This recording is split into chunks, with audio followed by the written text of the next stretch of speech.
Assalamualaikum warahmatullahi wabarakatuh. Sebelumnya, perkenalkan nama saya M. Ilham Ramadana dengan NPM 233510302 dari kelas 6B.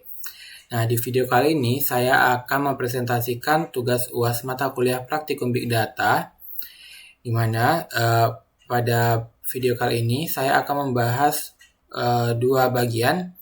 Pada bagian pertama, kita akan membahas rangkuman mengenai pertemuan 1 hingga pertemuan 6, dan yang kedua, kita akan membahas penerapan studi kasus pada materi pertemuan 4, yaitu mengenai Spark SQL. Nah, lanjut, kita masuk ke pembahasan pertama. Jadi, apa sih yang kita pelajari dalam praktikum Big Data selama ini? Nah, pada pertemuan pertama mengenai pengantar Big Data dan PySpark. Nah, jadi ekosistem Big Data itu selalu berhadapan dengan konsep 5V, yaitu data yang volumenya masif atau besar atau banyak, dan kedua velocity alirannya itu aliran datanya itu sangat cepat, ada variety atau format dari datanya itu yang sangat beragam, veracity yaitu keandalannya, dan value yang bisa kita ekstrak data hasil pengolahan datanya menjadi insight yang berharga.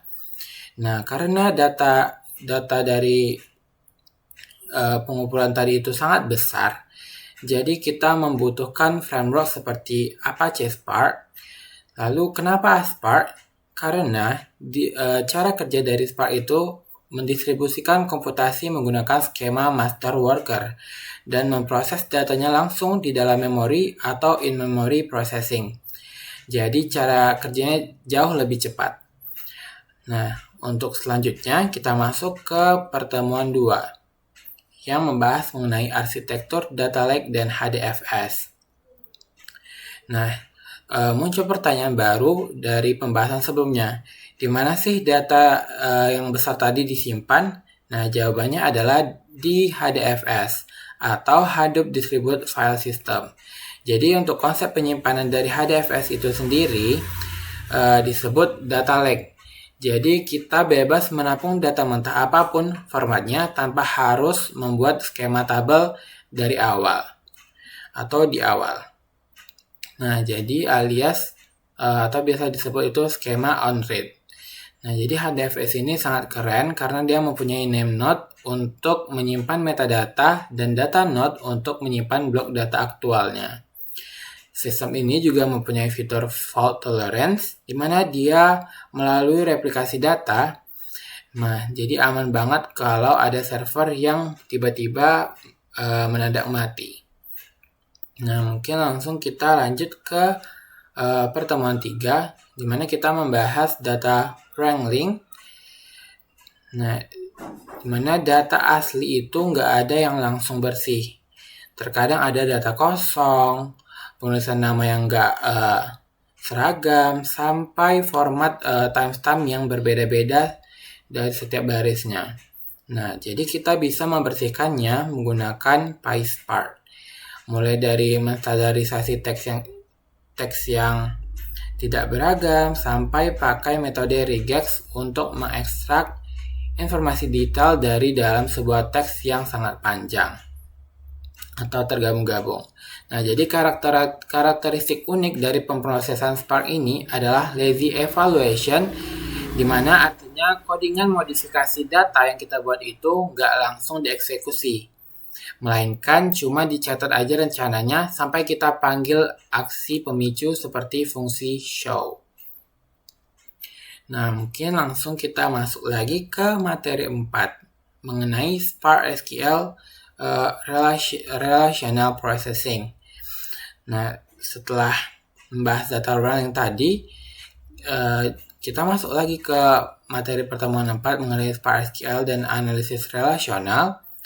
Nah, pada pertemuan ini akan membahas materi yang menarik mengenai Spark SQL. Jadi modul ini memungkinkan kita untuk mengeksekusi sintaks SQL standar di atas miliaran basis data, di mana masuk ke dalam konsep dari Big Data sendiri, yaitu volumenya yang masif.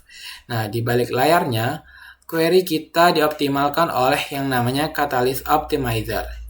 Di sini kita bisa melakukan operasi joins untuk menggabungin beberapa tabel yang terpisah.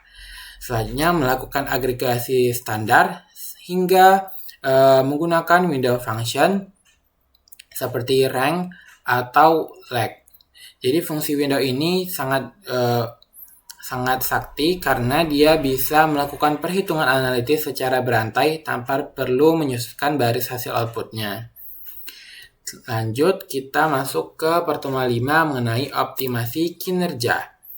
Lalu, gimana kalau query yang kita bikin tadi pada pertemuan 4 itu malah lambat karena data yang kita punya itu kebesaran. Nah, di materi pertemuan 5 ini kita akan belajar optimisasi kinerjanya. Pertama, kita sangat disarankan mengubah format data dari CSV ke Parquet. CSV itu dibaca per baris, sedangkan Parquet dibaca per kolom, sehingga kompresinya lebih kecil dan eksekusi agregasinya jauh lebih kencang.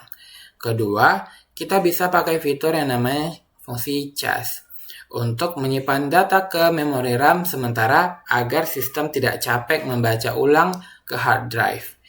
Dan jangan lupa, kita juga bisa pakai perintah explain untuk melihat physical plane atau rute eksekusi paling efisien dari query kita. Nah, lanjut ke pertemuan 6, yang dimana kita membahas NoSQL database menggunakan MongoDB. Nah, pada pertemuan ini kita belajar tentang database non-relasional, dimana kita bahas adalah MongoDB. Tabel relasional yang biasa kita kenal itu kadang terlalu kaku yang membuat menyimpan data modern. Makanya MongoDB hadir menggunakan pendekatan berbasis dokumen atau document oriented dengan struktur BSON. Jadi sifatnya itu schemaless. Kita bebas masukin atribut apa saja tanpa definisi kolom di awal. Kerennya lagi, MongoDB ini bisa menyimpan data berbentuk array secara utuh di dalam satu record. Jadi kita bisa ngurangin operasi join yang berat banget kalau misalnya datanya dinamis seperti data big data ini. Nah, setelah kita merangkum teorinya, sekarang kita masuk ke demonstrasi teknis untuk penerapan pertemuan 4, yaitu Spark SQL. Nah, di sini saya akan membawa studi kasus sendiri, yaitu analisis perilaku top-up game RPG gacha. Nah, mungkin langsung masuk saja kita ke codingannya.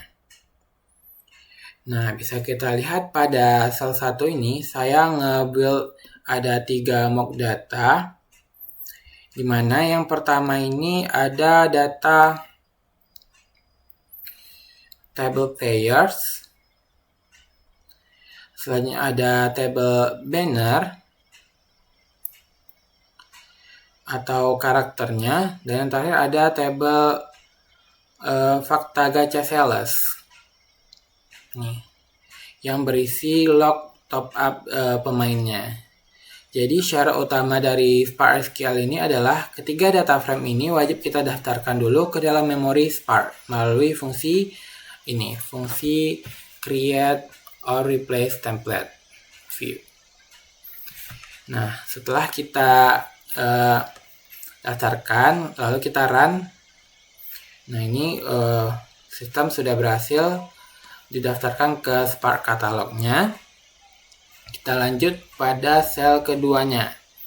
Nah, pada sel kedua ini saya membuat query basic pakai prinsip join antar table dan agregasi dasar. Nah, jadi anggaplah tim bisnis nanya mungkin elemen karakter mana nih,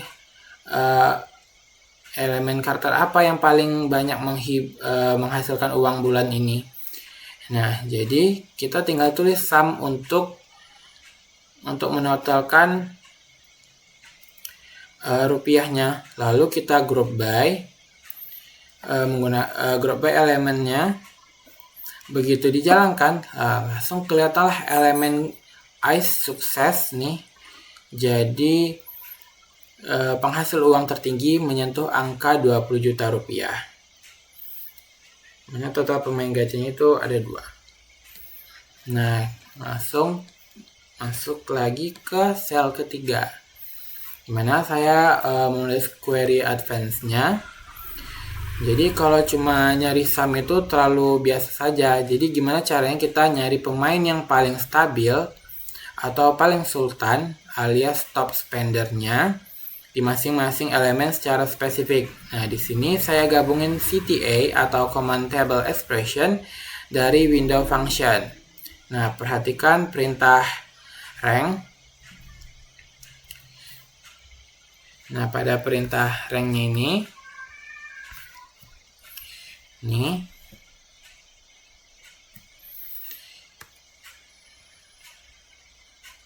nah pada perintah rank, jadi kita logika ini akan otomatis memberikan peringkat 1 kepada pengeluaran terbesar di kelompok elemennya masing-masing. Nah, saya juga hitung untuk berapa sih rata-rata pengeluaran seluruh server menggunakan fungsi average over. Nah, jadi setelah kita eksekusi dan hasilnya pun keluar, di mana pemain dengan nama Sultan Andara yang mendominasi posisi nomor 1 di banner elemen Ice dan Fire. Nah, di output ini kita juga bisa langsung lihat grup pengeluarannya yang tembus gap pengeluarannya yang tembus hingga 9 juta. Nah, ini di atas rata-rata pemain lain yang hanya 36 juta. Query kompleks bersih yang kita lakukan tadi itu hanya bisa dicapai menggunakan Spark SQL. Nah, sekali lagi. Nah, jadi sebagai kesimpulan dari presentasi hari ini, kita bisa melihat bahwa ekosistem Big Data itu bekerja seperti satu pipeline yang utuh, mulai dari menyimpan raw data di HDFS, memanipulasinya dengan PySpark, hingga menarik insight analitis yang tajam layaknya studi kasus game gacha yang baru saja saya jelaskan tadi menggunakan Spark SQL. Semuanya berjalan sangat efisien. Sekian presentasi saya dan demonstrasi UAS dari saya. Mohon maaf apabila ada kesalahan dan penjelasan yang kurang tepat. Mohon dimaafkan. Sekian, terima kasih. Wassalamualaikum warahmatullahi wabarakatuh.